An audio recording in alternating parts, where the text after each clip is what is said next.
Hello बच्चों, आज हम यूनिट नंबर फर्स्ट का लास्ट लेक्चर लेकर आए हैं और इसमें जो टॉपिक हम डिस्कस करने जा रहे हैं वो आपने शुरुआत में देख ही लिए होंगे। तो सबसे पहले हम डिस्कस करेंगे स्पिनिंग ऑफ इलेक्ट्रॉन, फिर स्पेशल क्वांटाइजेशन, फिर transition probability and selection rule. इसके बाद फिर हम quantum number in vector atom model और वेक्टर एटम मॉडल है क्या, इसके बारे में हम बेसिक सा आइडिया लेंगे। ओके, तो सबसे पहले बच्चे स्पिनिंग ऑफ इलेक्ट्रॉन का मतलब क्या है।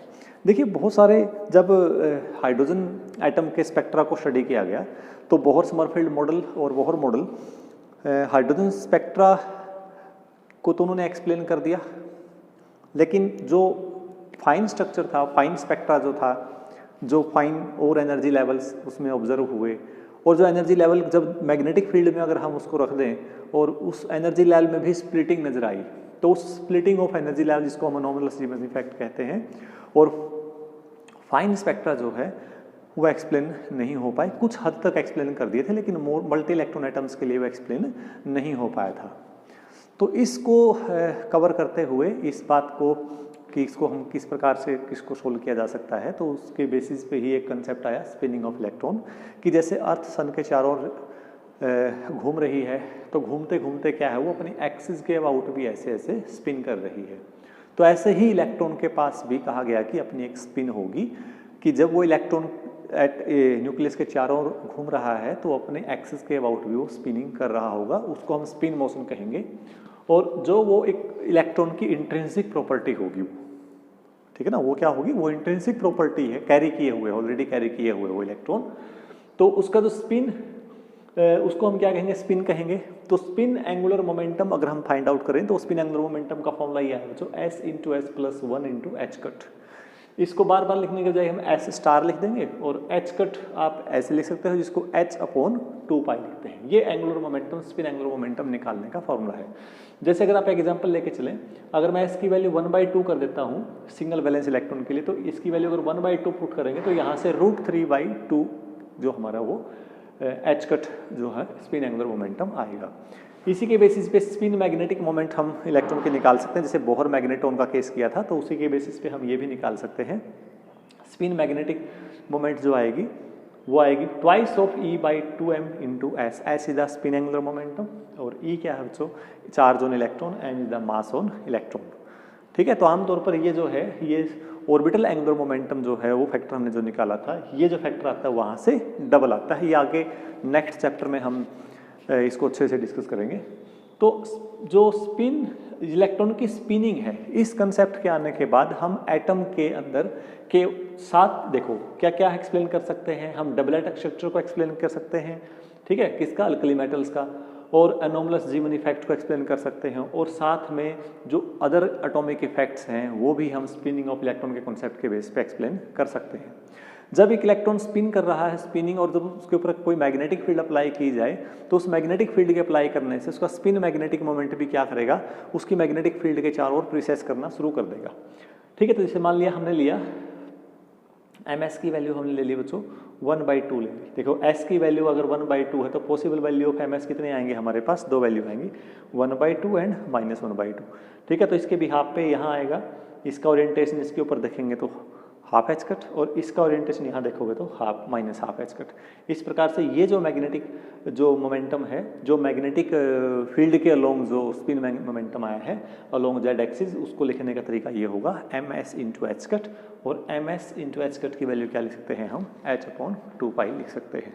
ठीक है, this is about spinning of electron, कि इलेक्ट्रॉन की स्पिनिंग कॉन्सेप्ट आने से हमारा जो स्ट्रक्चर था एटम्स के अंदर, जो स्पेक्ट्रा था, उस स्पेक्ट्रा के अंदर हम और एडिशनल इंफॉर्मेशन एक्सप्लेन कर पाए। जो स्प्लिटिंग आ रही थी, जो फाइन स्ट्रक्चर था या किसी आइटम के अदर इफेक्ट्स थे, वो इस कंसेप्ट के आने के बाद काफ़ी सारे जो इफेक्ट्स थे वो सामने आए, एक्सप्लेन भी हुए on the basis of the spinning of electron के। नेक्स्ट अब जो स्पेशल क्वांटाइजेशन। स्पेशल क्वांटाइजेशन का मतलब क्या है, स्पेशल मतलब स्पेस।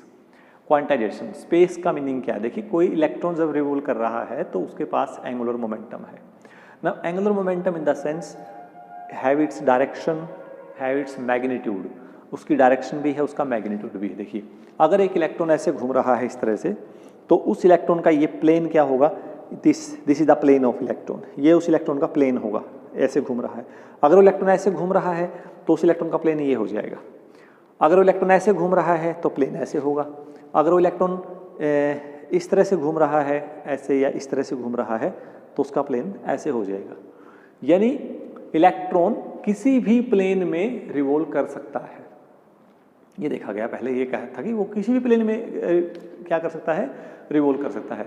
लेकिन बाद में देखा गया कि उस एंगुलर मोमेंटम की कुछ स्पेसिफिक डायरेक्शंस ही होंगी जिसके अंदर वो क्या करेगा, रिवॉल्व करेगा। मन मर्जी से कोई डायरेक्शन एसोसिएट नहीं कर सकता।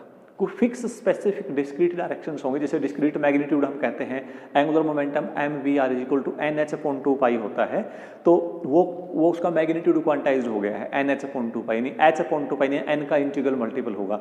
इसी प्रकार उसका जो डायरेक्शन है, उसकी जो ओरिएंटेशन है, वो भी क्या होगी बच्चों, वो भी हम कहेंगे कि वो क्वांटाइज्ड होगी, वो मतलब फिक्स रहेगी। वो मन मर्जी से कोई भी ओरिएंटेशन वो नहीं ले सकता है। देखिए, अगर इलेक्ट्रॉन ऐसे रिवॉल्व कर रहा है तो उसके एंगुलर मोमेंटम की direction right hand thumb rule से अगर हम देखें तो ये आएगी इस तरह से। अगर वो इलेक्ट्रॉन ऐसे घूम रहा है तो ऐसे घूम रहा है तो उसके एंगुलर मोमेंटम डायरेक्शन ये आएगी, तो एंगुलर मोमेंटम डायरेक्शन ये आएगी, तो ये उसके एंगुलर मोमेंटम की डायरेक्शन बता रहा है। ठीक है, ठीक है। अगर कोई इलेक्ट्रॉन ऐसे घूम रहा है तो उसकी डायरेक्शन ऐसे होगी। कोई इलेक्ट्रॉन ऐसे घूम रहा है, डायरेक्शन ऐसे होगी। ठीक है, तो इस प्रकार से ये ओरिएंटेशन बताएगा कि जैसे जैसे ये देखो, मान ले अगर कोई इलेक्ट्रॉन ऐसे घूम रहा है, इस ऐसे घूम रहा है इलेक्ट्रॉन, तो उसके घूमने का ये प्लेन हो गया, तो एंगुलर मोमेंटम इस तरह से आएगा। This is the direction of angular momentum, this is the direction of angular momentum. लेकिन अगर उसका इलेक्ट्रॉन इस प्लेन की बजाय इस प्लेन में घूम रहा है, ऐसे ऐसे, यानी ये ऐसे, तो इसका प्लेन ये हो जाएगा। तो उस केस में अगर एंगुलर मोमेंटम की डायरेक्शन आएगी तो ये डायरेक्शन आएगी, ये डायरेक्शन आएगी ऐसे। तो अगर देखिए एंगुलर मोमेंटम तो इस डायरेक्शन में हो गया, ये direction, this is the direction of angular momentum. और अगर मैग्नेटिक फील्ड देखें तो मैग्नेटिक फील्ड की डायरेक्शन मान लिया हमने इस पे एक्सिस के परपेंडिकुलर अप्लाई कर दी। This is the direction of angular momentum, this is the direction of magnetic field. Magnetic field vertically along Z axis है, जो पेन है, और जो डस्टर है वो किसकी डायरेक्शन है, एंगुलर मोमेंटम की। तो डस्टर और पेन के बीच में कुछ ना कुछ एक एंगल बनेगा। ठीक है, तो ये एंगल की कुछ स्पेसिफिक वैल्यूज होंगी। ठीक है, और ये क्या करेगा, अब ये एंगुलर मोमेंटम उस मैग्नेटिक फील्ड के अलाउंग ऐसे प्रेसेस करेगा। जैसे आपने देखा हो, जब हम ग्रेविटेशनल टॉप आपने अगर देखा हो, जिसको फिरकी कहते हैं हम, उसको हमने ऐसे घुमा के ऐसे छोड़ दिया, तो शुरुआत में बहुत तेज स्पीड में होगी तो सीधी घूमेगी बिल्कुल, लेकिन जैसे जैसे स्पीड कम होगी तो वो ऐसे ऐसे ऐसे ऐसे ऐसे करना शुरू कर देगी। तो वो किसके अबाउट ऐसे ऐसे कर रही है, प्रेसेस कर रही है, वो ग्रेविटेशनल फील्ड के अबाउट कर रही है। तो इसी प्रकार से इलेक्ट्रॉन का जो एंगुलर मोमेंटम है, जो पहले ऐसे था ये, तो अगर मान लो वो किसी कोई ना कोई ओरिएंटेशन ऐसे है उसकी एंगुलर मोमेंटम की, ये है, और ये मैग्नेटिक फील्ड है, और अंगूठा उसका एंगुलर मोमेंटम बता रहा, तो ये इस प्रकार से प्रेसेस करेगा इसके चारों ओर, इसके चारों ओर ऐसे, ये ऐसे प्रेसेस करेगा। तो दैट प्रिसेशनल मोशन जो है वो भी क्या करते हैं, हमारे एटॉमिक स्ट्रक्चर के कई सारे कंसेप्ट्स को क्या है बच्चों, वो एक्सप्लेन करता है, जो स्पेशल क्वांटाइजेशन है। तो इसके लिए जो एल है उसकी कुछ स्पेसिफिक ओरिएंटेशन होगी, डायरेक्शन होगी, यानी एंगुलर मोमेंटम की डायरेक्शन का क्वांटाइजेशन होना ही स्पेशल क्वांटाइजेशन कहलाता है। इसको स्पेस क्वांटाइजेशन भी कहते हैं। जैसे मान लेते हैं this is the angular momentum, this is the applied magnetic field, तो इनके बीच में कुछ ना कुछ एंगल थीटा है, तो ये एल जो है वो इसके अबाउट क्या करेगा बच्चों, प्रीसेस करेगा, ये इस प्रकार से ऐसे ऐसे प्रीसेस करेगा डी के अबाउट। ठीक है, एंगल कितना है, थीटा। तो अगर ये एल है तो इसका एक कंपोनेंट इस तरफ आएगा, that is M L, this is M L.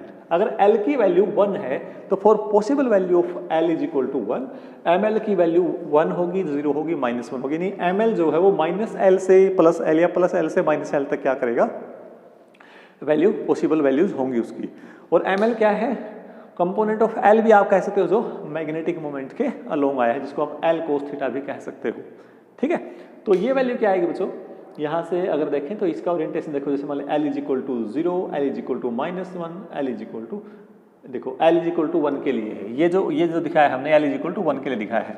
L is equal to 1 के लिए 3 पॉसिबल ओरिएंटेशन कौन सी आई, एक तो आएगी L is equal to M L is equal to 0, क्योंकि आप देखो अगर कोई एल का कोई अगर ये एल अगर बिल्कुल इसके लॉन्ग होता, अगर इसके लॉन्ग होता तो देखिए क्या होगा, इसका कोई भी कंपोनेंट इसके ऊपर नहीं आएगा, इसीलिए एम एल क्या आएगा, 0 आएगा। अगर एल की वैल्यू इस ओरिएंटेशन पे है, एल की वैल्यू 1 जो है वो इस ओरिएंटेशन पे है, तो एम एल की वैल्यू, पॉसिबल वैल्यू, कुछ ना कुछ प्रोजेक्शन इसके ऊपर आएगा, तो कोई ना कोई वैल्यू इसकी आएगी पक्का। ठीक है, या एल की ओरिएंटेशन इस तरफ है, नीचे की तरफ ओरिएंटेशन है, तो इसका प्रोजेक्शन यहाँ आएगा, तो कोई ना कोई पॉसिबल वैल्यू एम एल की इधर भी आएगी। इस प्रकार से हम ये possible values of M L देख सकते हैं for a given value of L के लिए। ठीक है, तो एक गिवन वैल्यू अगर एल की वैल्यू 1 है तो how many possible values of M L, that is 2l + 1। कितने वैल्यूज पॉसिबल होगी देख लीजिए आप। अगर एल की वैल्यू मैंने 1 रखी तो 0 1 -1 1 2 3। एल की वैल्यू 1 के लिए एम एल की वैल्यू पॉसिबल कितनी आएंगी, 3 आएंगी। 2 के लिए कितनी आएंगी, 5 आएंगी। 3 के लिए कितनी आएंगी, 7 आएंगी। 2l + 1 रूल से हम इसको फाइंड आउट कर सकते हैं। तो एल के लॉन्ग एंगुलर मोमेंटम का कंपोनेंट कितना आएगा, that is ml × h cut. LZ = ml × h cut. ml की वैल्यू तो कितने पॉसिबल वैल्यूज आई अपने पास, ml यानी h कट 0 -h कट। इस तरह से हम स्पेशल क्वांटाइजेशन को एक्सप्लेन कर सकते हैं, जो हमारे एटॉमिक स्ट्रक्चर स्पेक्ट्रा के अंदर बहुत इंपॉर्टेंट रोल प्ले करता है किसी भी कंसेप्ट को डील करने के लिए। ठीक है, तो कैसे हम उसको एक्सप्लेन कर सकते हैं, खासतौर पर जो फाइन स्ट्रक्चर था उसको एक्सप्लेन करने में इन कॉन्सेप्ट्स ने हमारी बड़ी हेल्प की। उसके बाद आता है transition probability and selection rule. What is transition probability? अगर आपको ध्यान हो, क्वांटम मैकेनिक्स में हमने डिस्कस किया था कि जब भी कोई इलेक्ट्रॉन एक स्टेट से दूसरे स्टेट पे जाता है तो what are the probability to jump the electron from one state to other state, यानी उसमें होने की पॉसिबिलिटी क्या है और कहाँ से कहाँ वो ट्रांजिशन कर सकता है, ये हम पहले पढ़ चुके हैं ट्रांजिशन प्रोबेबिलिटी में। याद होगा आपने लेजर का जब कंसेप्ट हमने पढ़ा था, तो इलेक्ट्रॉन एक लेवल से दूसरे लेवल पे जब जंप करता है तो उसमें भी आपको ध्यान होगा हमने ट्रांजिशन प्रोबेबिलिटी का कॉन्सेप्ट उसमें यूज किया था। ठीक है, तो एक्चुअली में है क्या, अगर हम किसी भी इलेक्ट्रॉन के ट्रांजिशन प्रोबेबिलिटी को अगर लिखने का कंसेप्ट अगर लिखें तो उसको लिखेंगे x × ψm × ψn star dx 0 और 1। यानी अगर n = m है तो वैल्यू 0 आती है, और m = n है तो इसकी वैल्यू क्या आएगी बच्चों, 1 आएगी। यानी अगर इस इंटीग्रल की वैल्यू फाइनाइट आती है तो उनको बोलेंगे अलाउड ट्रांजिशन, वो ट्रांजिशन अलाउड है। और अगर इसकी वैल्यू 0 आती है तो वो ट्रांजिशन होगी फॉरबिडन ट्रांजिशन, वो ट्रांजिशन अलाउड नहीं है। अगर हम एक हाइड्रोजन एटम के इलेक्ट्रॉन की अगर हम बात करते हैं तो हाइड्रोजन एटम इलेक्ट्रॉन के अंदर 3 प्रकार के उसमें वेरिएबल्स होंगे।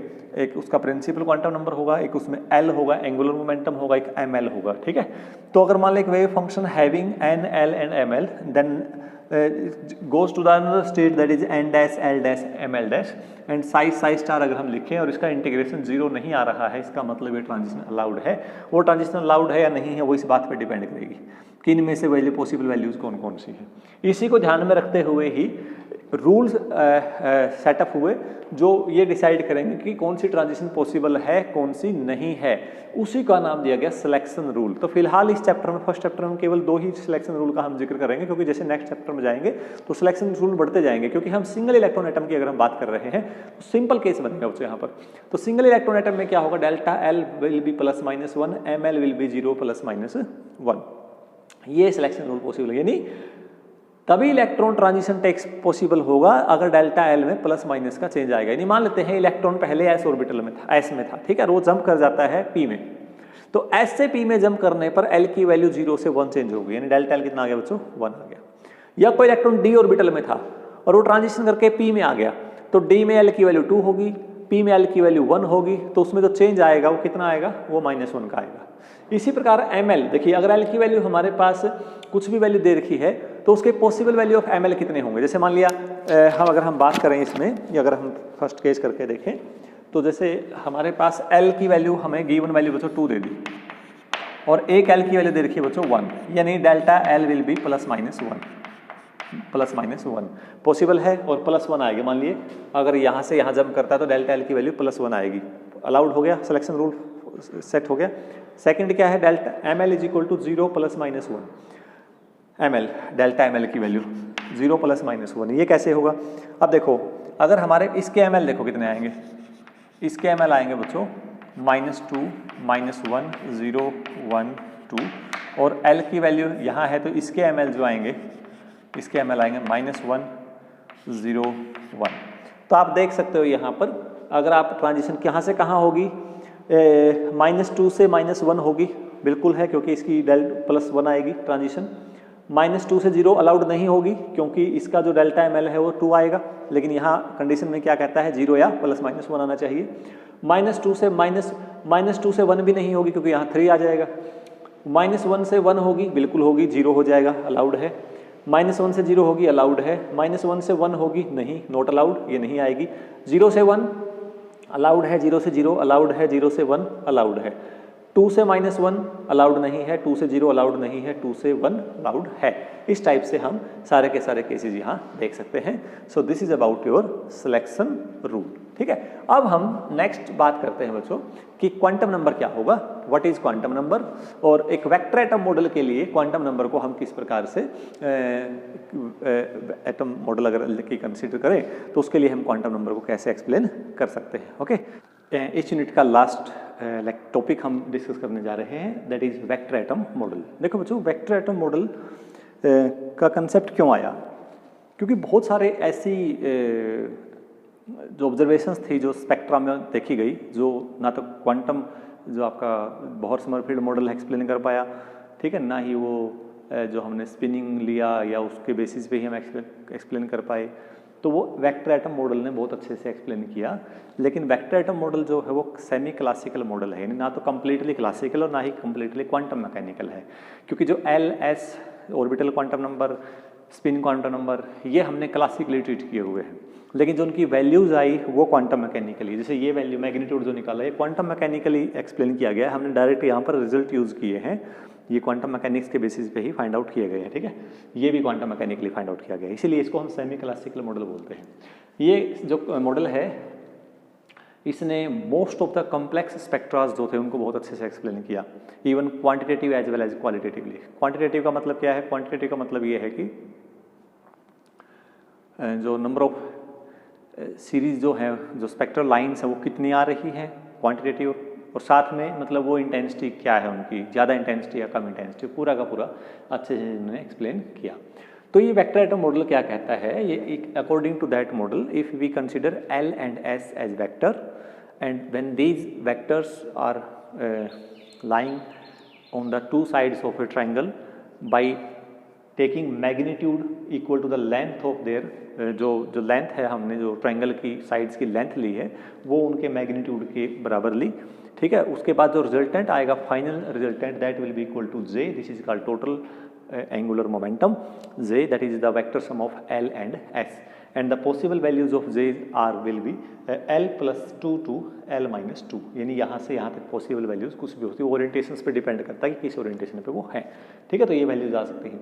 जैसे 1 इलेक्ट्रॉन एटम की बात करेंगे तो L की वैल्यू 1 इलेक्ट्रॉन के लिए S की वैल्यू फिक्स होगी, 1 होगी, तो उसकी वैल्यू L plus 1/2 से L minus 1/2 हो सकती है। जैसे एग्जाम्पल, अगर L इज इक्वल टू 0 है तो J 1/2 होगा, तो L की वैल्यू 1, तो J की वैल्यू 3/2 और 1/2 आएगी। L की वैल्यू 1 के लिए, L की वैल्यू 0 के लिए हम निकाल लेंगे, L की वैल्यू 1 के लिए अगर मैग्नीट्यूड L का निकालते हैं तो √2h S निकाल लेंगे, फिर J का वैल्यू निकाल लेंगे। तो इस प्रकार से हम इसको अलग अलग से फाइंड आउट कर सकते हैं। ये मैग्नीट्यूड है, this is the magnitude of total angular momentum, magnitude of the spin angular momentum, magnitude of the orbital angular momentum for L is equal to 1 के लिए है। ठीक है, इसी प्रकार D के लिए अगर करें तो D की वैल्यू 2 हो जाएगी, इस प्रकार उसके लिए भी निकाल सकते हैं।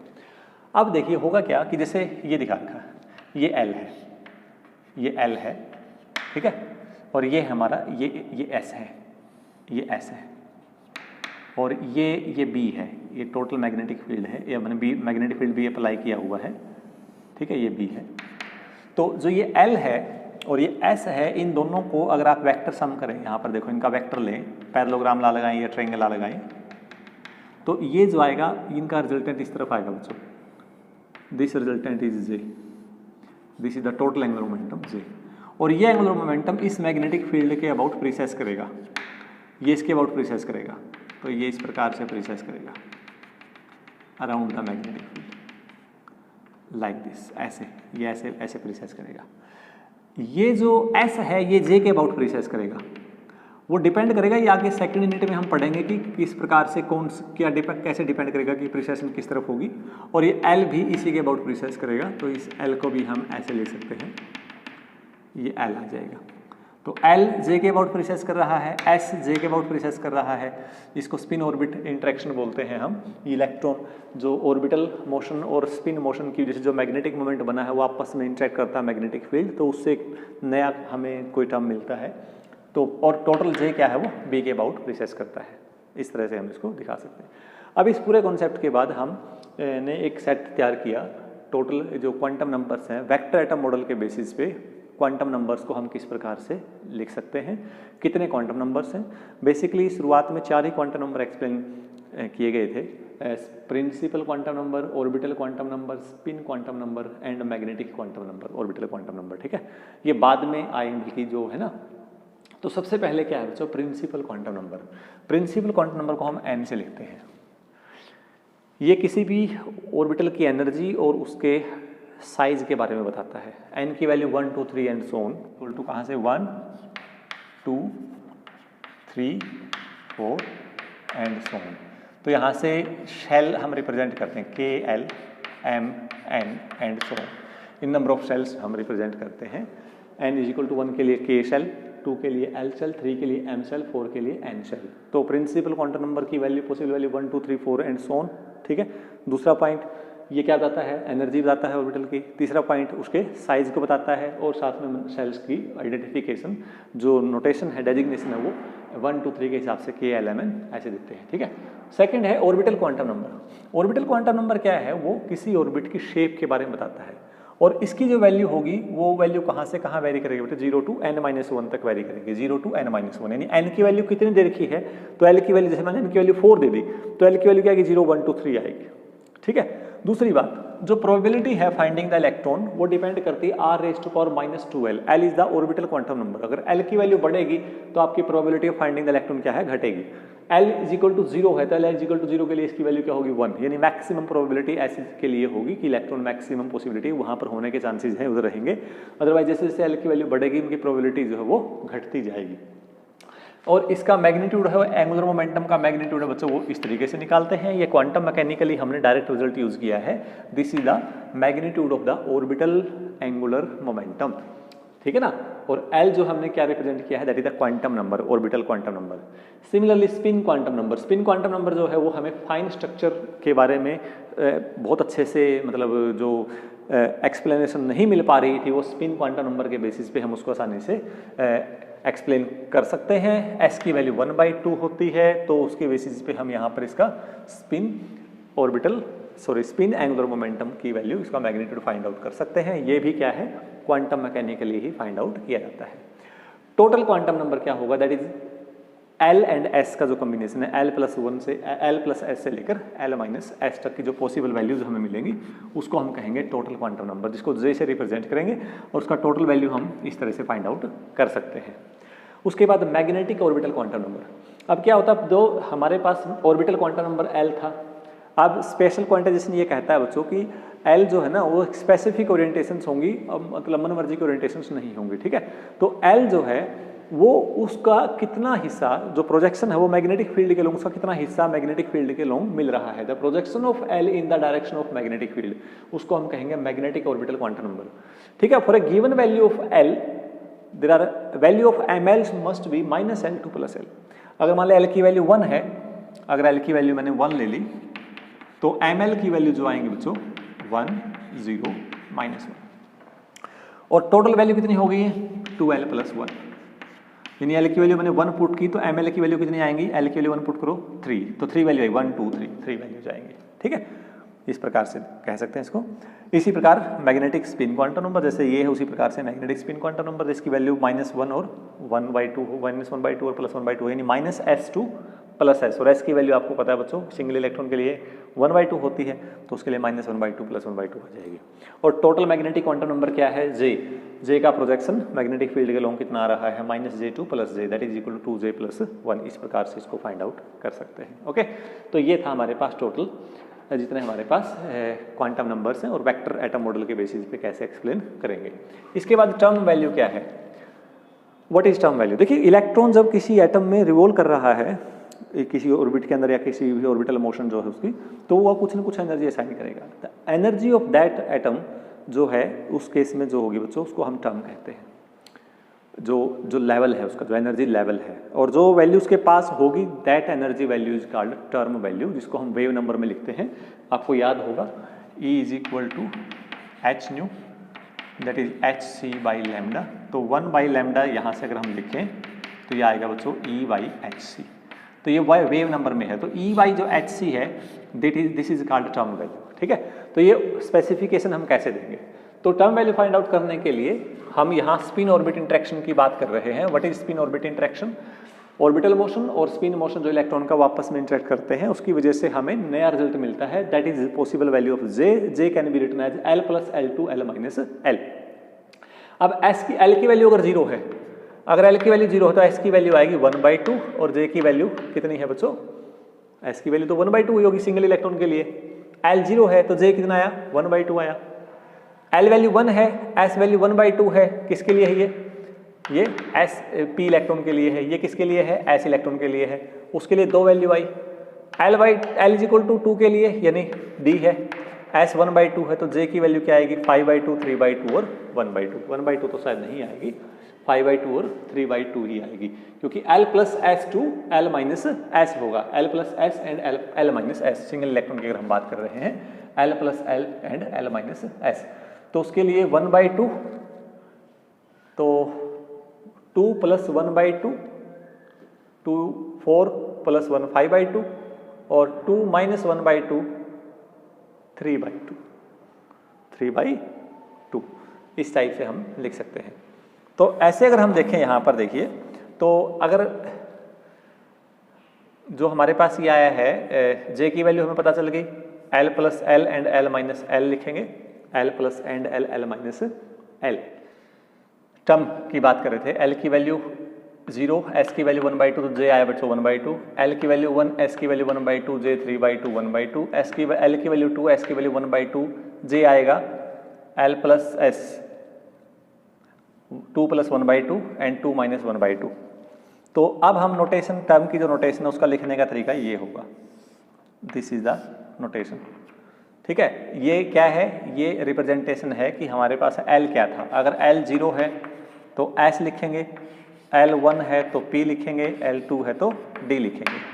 उसके बाद ऊपर आएगी मल्टीप्लिसिटी 2S प्लस 1 और नीचे आएगी J वैल्यू। नीचे क्या आएगी? J value. तो J हमारे पास कितनी वैल्यूज हैं पॉसिबल? 2 लेवल्स है। यहाँ पे कितने लेवल्स हैं? 2 लेवल्स हैं। लेकिन L इज इक्वल टू 0 के लिए केवल एक लेवल होगा, यानी ये एक एक्सेप्शन है, ठीक है नहीं, यानी S ऑर्बिटल में स्प्लिटिंग नहीं होगी, क्योंकि S ऑर्बिटल में L की वैल्यू 0 होती है, तो इसके लिए पॉसिबल J की वैल्यू 1 ही आएगी। बाकी सभी में कितनी वैल्यू है? 2 है। यहाँ कितनी बच्चों? 1 है, तो इसमें स्प्लिटिंग नहीं होगी। यहाँ दोनों जगह स्प्लिटिंग हो रही है।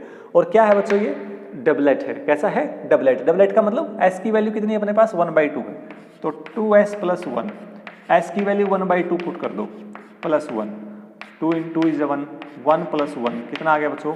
2 आ गया। तो इसीलिए इसकी वैल्यू 2, S और J की वैल्यू कितनी है? 1/2। अब L इज इक्वल टू 1 के लिए हमारे पास S तो 1/2 ही था, तो इसलिए ये तो आएगा 2, और वैल्यू कितनी आई? 3/2 एंड 1/2, 3/2 एंड 1/2, 2 पॉसिबल लेवल्स आ गए।